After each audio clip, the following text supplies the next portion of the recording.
All right, this is where we begin to talk about the future of the capitalist system. What you see in front of you are quotes from different politicians and different political economic leaders from the last 100 years. Capitalism is good, capitalism is bad. Communism is good, communism is bad. Here's my view. Instead of looking to kill the ism or the ideology in order for another ideology to rise, we should kill ideology altogether so a better understanding of humanity can prevail. Okay? The battle that's taken place on the Western economic frontier today is between the two top coats. You have John Maynard Keynes, who is the father of modern national economic policies, says that the best way to destroy the capitalist system is, of course, to destroy its currency. That is doing battle with the ideology of the monetarists led by Milton Friedman, who says the only way to do economic policy is through money. A very bad idea. I spoke very close to the Chicago school, and I was kicked out of town for not respecting Milton Friedman. But what is happening is that because that ideology flooded everything with capital, we begin to see that anomaly that's taking place. And it could have very much spawned the seed of its own destruction. We won't know that for another couple of decades. Okay, so if we're looking at the end of ideology, okay, what is it being replaced with? It is being replaced by what a phenomenon that scholars are calling the collaborative commons. If you take a look at the history of capitalism, we have gone from industrial capitalism. Industrial capitalism gave way to post-industrial service capitalism. Service capitalism gave way to financial capitalism. Financial capitalism gave us bubble economies, made rich people richer and poor people poorer.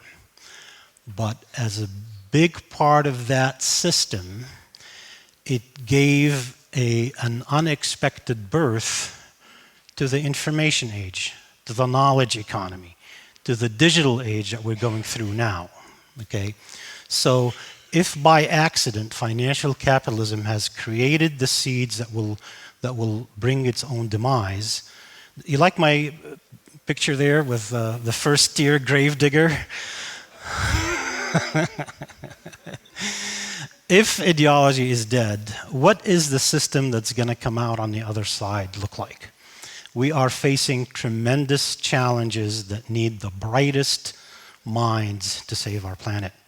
Is the emerging system big enough to address those issues? Climate change, the carbon footprint, the exploding global population, food. Okay? We've heard of the wisdom of the crowd. Everybody thinks that the collaborative commons is nothing more than the wisdom of the crowd. You haven't heard much about the stupidity of the crowd. You haven't heard much about the radicalization of the crowd. ISIL recruits 100% online. So to think that the system is going to do it is a fallacy that is very dangerous. Okay? But we're beginning to see some signs of what the next system looks like. Okay? So we're moving from a post-ism, from an ism culture to a post-ism future. We're moving away from centralized scarcity. Any ideology in the past has scarcity behind it. It's not just capitalism. Okay? We are moving to a new system that is being defined as networked abundance. Okay? And here are some of the emergent characteristics about that. The first quote you see on that is from Peter Drucker, the modern-day father of management theory, who says that the post-capitalist archetype is a universally educated human being. So if the new system's smallest holon is a universally educated human being, its largest holon is a universally educated humanity. It is very important to keep that in mind, okay? The emerging system based on knowledge, information, and a digital economy is transparent and systemically disruptive. No industry and no country will be spared from this. If the system is capable of bringing down dictatorships in the Middle East, it is capable of economic disruptions. It doesn't matter how much of a protectionist policy you have. I'm speaking to you, EU. It is that pervasive, okay? It really is almost the extreme opposite of what an orange system is like. An orange system is compared to number 3, which is collaborative, non-linear, and highly complex. An orange system is extremely secretive, somewhat linear, but not that highly complex. Okay? Because it's secretive, you don't know whether it's that complex or not. The new system, at the heart of it is exponential change. The system changes at the speed of light. Capitalism is a complex adaptive system that needs time in order for it to create supply and demand and scarcity on markets. The emerging system is nothing like that. It is highly networked with endless points of input.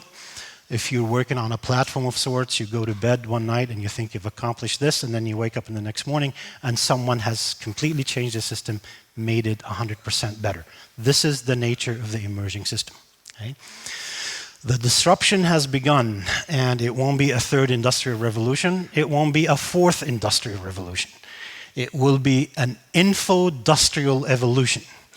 The emerging system takes best practices from our experience with industrial values of the last 350 years, combines them with the wisdom we got from the information age of the last 60 years to give us the following. The first characteristic of this is going to be scary, so brace yourself. The automation of utility. What do I mean by that? If your job is quantifiable, it will disappear. I'll repeat that. If your job is quantifiable, it will disappear within the next 2 decades.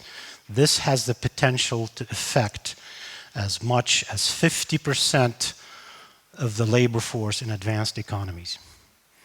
Okay? What it's being replaced by? It is being replaced by algorithms and apps. We're looking at a freelance economy. The corporation is no longer going to be the employer. It will be freelance people. You're beginning to see some of that. Uber, Airbnb, companies like that. So that is what we know as the rise of the Internet of Things. As that system matures, it becomes intelligent. So it will produce intelligent cities. It will produce intelligent transportation networks. It will produce advanced technology networks. The new system deals with advanced robotics. This is where you have robots making other machines and other robots. Because of that, we will have what's known as zero marginal cost economies. Because of high automation and the high sophistication and resilience of machines, the production of every marginal product is supposed to go down as close to zero as possible. This is what zero marginal cost means. If you want a good example, look at what's happening with the music industry. An artist can produce a song for under $5,000. Every time you download it, the marginal cost of the next download gets closer and closer to zero. That is the direction of the future. 3D printing. 3D printing is a phenomenon that everybody should be scared of. Okay, it has the potential to disrupt entire systems, including the global economy as we know it. To give you an example of this, I was at a summit 2 years ago about the future of American manufacturing. And in it, one of the founders of the 3D industries told a story about 3 engineers who created a motorcycle out of 3D modular manufactured part. The motorcycle was so good, it beat in speed and styling a motorcycle designed by BMW. By the time BMW got a hold of what these guys were doing, they offered them $800 million to buy the proprietary technology. Okay? There aren't going to be, because we're raising a green future, there aren't going to be too many engineers who are interested in the money. They're going to be interested in the network, in the intelligent network that will do these things not to make money, but for the purpose of making transportation accessible to everyone. Okay? We're talking about the end of the carbon energy grid that is primarily a green system that is extremely inefficient. It is being replaced, again, as the Internet of Things builds more complexity. It will be replaced by solar panels, by wind mills that are connected to a network that you can actually, if you produce excess energy, you can sell it on the grid to your neighbor or to the network itself. We're seeing the maturation of network blue. What do I mean by that? Bitcoins went through a process where it was exploited when it first came out, with the bankruptcy of Mt. Gox, if anybody remembers that. It was any new technology that has a potential of economic use first gets exploited till the system on its own starts building mechanisms that build that network blue that keep it in check. You're beginning to see that. An example of that is blockchain 2.0. What that does is it verifies the chain of custody of your transactions. If you have $3 left in your account, well, I'm go to Starbucks, the system would say, yeah, Saeed has $3 in his account, he can buy that Starbucks, providing a transaction. I'm almost done. The last place that you want disruption to come to is governance. Technology will be partners with humans. It should not be allowed to take over too much of what we do. Technology and knowledge are not wisdom. We still need wise leadership in governance. So the system that is emerging will not be completely autonomous. It has to have some centralized and some decentralized structures to make sure that it stays in place. And finally, here's a quote from Paul Mason, the author of Post-Capitalism, a book that I thought I won't be able to put down. But apparently our friend Paul Mason proved that Karl Marx is still dead.